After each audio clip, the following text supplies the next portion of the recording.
It was in there when he was born, the day he was born. You know, I had this background. I was obese. I was 80 pounds overweight.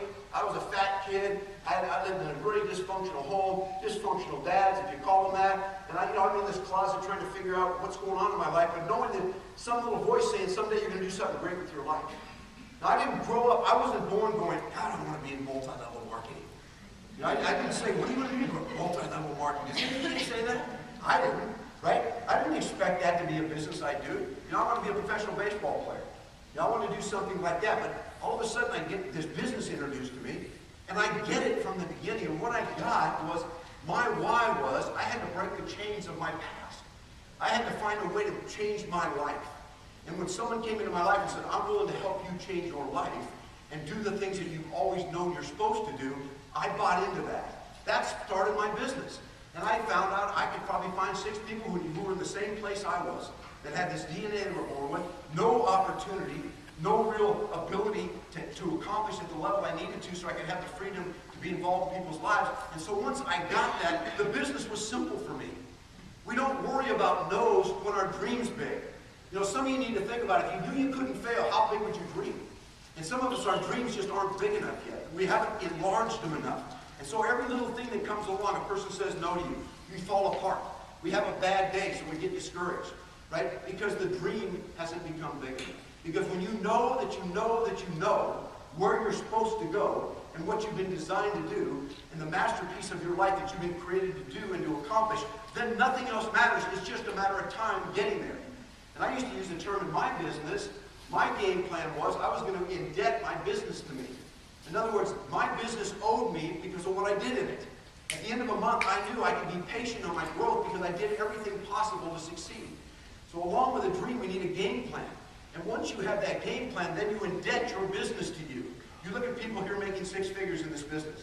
That is what's available for you. That's there for you. How do you get it? You indebt your business to you with work ethic and activity every single day and being consistent and not allowing discouragement to stop you and not allowing, Jeff talked about life. You know, you're going to get in a fight with your wife. You're going to get in an argument with your kids. You're going to go through all these struggles, but we don't stop the task and we indebt our business to us by doing every day what we need to do. Why? Because we have to. And so for some of us, you know, I use the example. How many of you had children? Okay. Let me just give you a scenario and tell me if I'm right. Okay? You come home from work, you're sitting at you come home, your house is on fire. Your house is burning, you're standing there, your wife's there, she goes, it's okay, babe, everybody's out, we're all right. But everything inside of it, the material things, the pictures, even those scrapbooks, you're sitting there and you're standing outside, you're not going to go risk your life for this. You're not going in after it. I don't care what material thing's in there. But what if all of a sudden one little scenario changes and somebody comes up to you and goes, your son's inside the house? How many of you would have any problem killing a fireman, jumping through a window, going into a flame, you're getting the kid out, right? Well, for us, our dream has to be the kid in the fire. It has to be that intense. It can't just be, oh yeah, we'll just let it burn. You'll just let life happen. And so it has to be that, and that's how intense our dream has to be, to get through the obstacles that it's going to take to build your business. Right? So some of us need to go to that point. And then we find people out there, and I swear they're out there because we've been designed, we were born, we were created to be in relationships. That's what we're team people. We are best on a team. We're best working together. If you understand that, then you know that everybody out there needs what you have. Right? Everybody needs this business. They need to be in this business because of the relationships, because of the challenges, because of their personal growth, because you have opportunity. You know, all the people that you see every single day need your business. But so many of us walk by them every day, right? Because we're worried what they're going to think about us. You know, those of you with children, did you ever lose your kid? You ever like have a little kid and all of a sudden look around and you couldn't find him? Okay, you've done that, right? I remember I was in the mall with my youngest son, or my oldest son, and all of a sudden I turned around and he's gone. I mean, he's gone. I can't find him anywhere.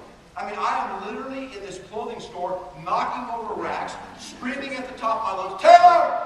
And I'm going crazy through this mall. Like nuts. I didn't care what anybody thought. I was going to find my kid, right? I see these things on TV. I imagine the wig, the drugging, they're carrying him out as a baby, you know. I've got all this visual thing going, and I'm look. I finally find him. He's under some rack somewhere.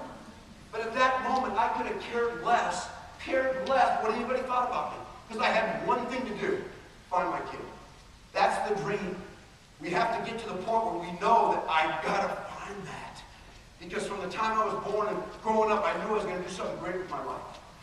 You know, I went to my mom when I got an Amway. I said, I'm going to be a millionaire, Mom. I found it. I'm going to change my life. I'm going to be able to accomplish all these things. And my mom, God love her, she says, son, there's never been millionaires on family. You know, my answer was, God forbid, let's not screw that family tree up. That's the whole thing up. But it's true. You know, it was like, oh, son, son, son. And people do that to us in our lives.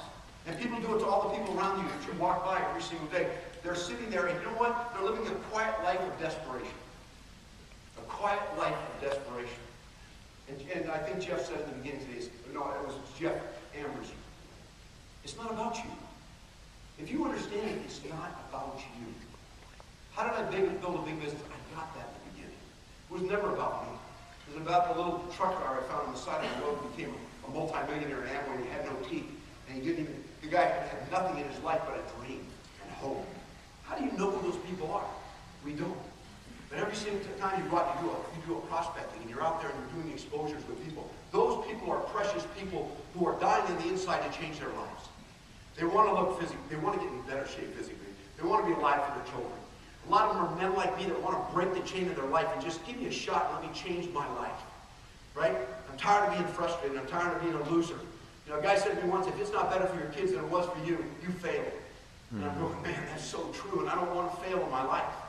And so this business came along, the same business like the business you guys have. Well, this business is so much greater. Why? Because you have product, too. You have product that changes lives, you guys. You know, Tommy's story. You look at the stories of it, but Jeff's, all you guys, stories, your transformation. You're physically better. You're going to be better dads. You're going to be better husbands. You're going to be better for every part of your life. Right? We have that product. You know, in Amway, what am I going to do? Get toilet paper? We can get a lot of testimonials. God, that's stuff I've ever used. Right? You know, no, seriously, toothpaste. Man, this stuff really gets me right.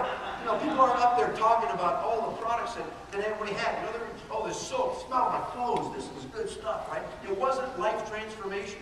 You guys have that. It's almost like cheating. And you got a company that spends $100 million a year telling everybody about your products? Are you kidding me? That's cheating. Right? You guys have the best opportunity going. It's unbelievable to me. I sit back and I watch this, and then I meet you guys, and I meet you coaches. And the story continues. Whether it was my Amway business, or whether it's a Beachbody business. You know, I was talking to Jeremy about this. I come in to hear your stories. Because that's what this is about, you guys. Some of you are here today, and you're not telling your story. And you know, you've gone through abuse in your life. You've had this terrible past. And you've got this on one shoulder, you got this voice saying, you can't do this. Think about it. Look at your life. Look what happened to you. You can't ever be like those other people. Then you have this other voice like mine saying, someday, some way, you're going to do something great. Don't listen to that other voice. And we constantly battle with that. I got this great sculpture in my apartment, and I bought it up in Aspen about, 20 years ago. And it's a sculpture of, it's just kind of molded. It's two men with their hands on each other's shoulders. And it's called, the name of the title of it is The Struggle Within. And it's two guys pushing against each other because one wants greatness and the other one's going to accept failure. And every one of us, that's the way we live our lives. And you have a chance now to break out of the mold. You have a chance for some of you. You know, I had this men's ministry for a long time where I worked with fathers and sons and healing their relationships. So I talk to men a lot. I love to speak to men's groups. I can tell you about us, men. You know, it's time for us to step up and lead. It's time for us to give the dreams that we promised, to deliver on the things that we promised we're going to be there. And you know, we have a chance to do that.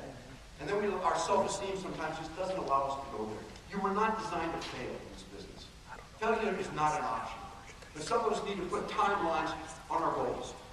We need to tell you, you know, people know they're working with me. These people that work with me, they know. I'm going 5 steps. When? Give me a date. Don't just flabble them out, you know, Aflac. Tell me when you're going, right? You know, ask me when we're going. I get her crying almost every dinner call we have. You're going? Yes, she is back. True. You don't cry every call. You get into a good conversation because it's challenging. Tell me when. If you don't have a date on your date or a date when you're going, then you can't fail.